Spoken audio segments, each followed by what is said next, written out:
Hi! Hello, good morning, good afternoon, good evening. Good evening, aga-aga. Pero for me, it's good evening. Ayun, may nagising na naman po dahil sa Harzen. Ano ba naman TikTok? Dati nagrereklamo kayo. Kasi delay. Ayun, sobrang bilis. Yung marang matataranta ka, saan ako kuha na pambayad? Hindi pa, wala pa sila. Ako, it's okay.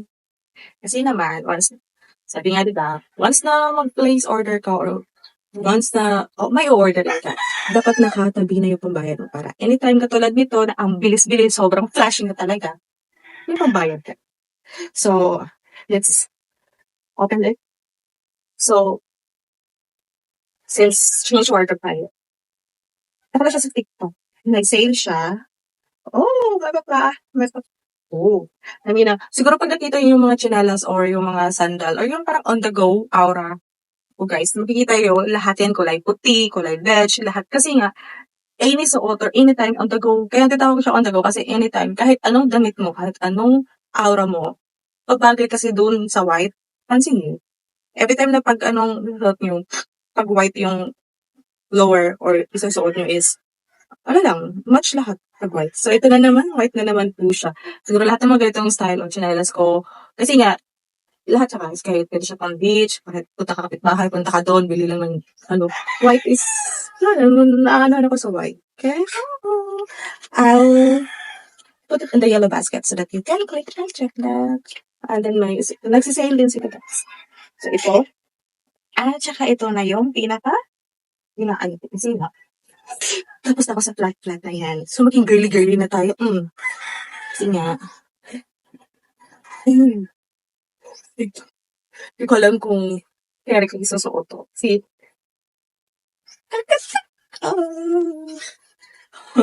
parang din siya corduroy style.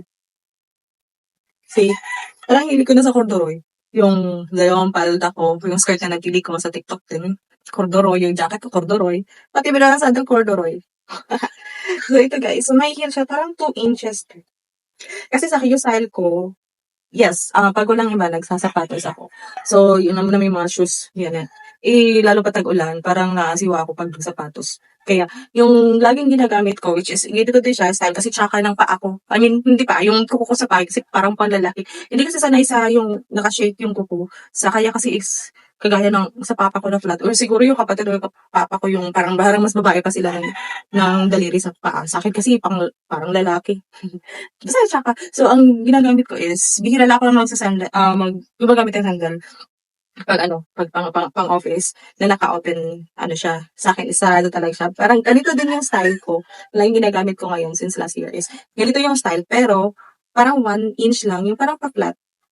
So, ngayon nga, girlalo na tayo ng style 2024 na. Let's change to wardrobe. So, change wardrobe tayo. So, ako naman is medyo, konting nabawasan tayo ng taba, ng fat. So, yun, balik loob tayong mag-fit at saka, yun, kasi yun naman, nas girly-girly na yung aura natin. So, yun nga, change din ng wardrobe sapa. So, aside sa sapatos, yun kasi parang gusto na mag-retire din ng sandal ko, nakakawa naman ako kasi parang yung pabiyak na dito sa bigat ko. So ngayon, ito na siya.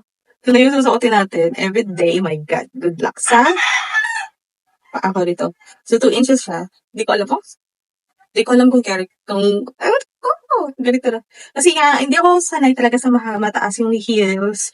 Kasi feeling ko ang tangkad ko. Yung parang, alam niyo yung feeling na parang matangkad ka tapos parang kapansin-pansin kasi nga ang tangkad mo compare sa mga ewan ko lang kung ganun lang kung arte-arte. Pero yun na nga, parang gusto ko lang yung flat, yung magbaba lang, yung parang pantay lang sa iba.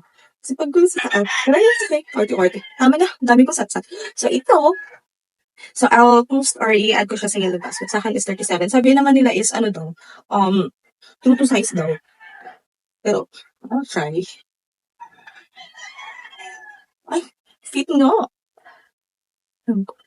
So, check natin to. Ipapakita ko sa iyo kung gaano siya, ano niya sa... Oh my God, sobrang babae ko na. Papakita ko sa iyo ang picture pag video ako na, nakaganito ako. Sobrang babae ko na guys. Oh my God, babae na ako. Charot. Kaya, ayun. And, Yun yung parcel natin. Di ba dalawa yun? Ito naman is, next video na lang to. Watch nyo kung ano to. Charot. So, yun yung sa sapatos at saka, sa chanelas. Kasi nga, pag ulan na, minsan umuulan, bigla-bigla. So, nag-go siya. Tsaka, malapit na summer ko. Kaya yun, may pang-aura din. Pwede din siya pang summer. Pang beach. Beach, hindi beach. Tsaka, kaya, see you guys! Mwah! So, as promised, ito na nga siya. Sinukat ko siya. Na swak siya sa paa talaga. True to size siya. 7 kasi yung ng paa ko. Size ng paa ko. 7 yung in-order ko. Kaya kita mo siya naman. Diba? Babaeng babae si Akla. Click the yellow basket.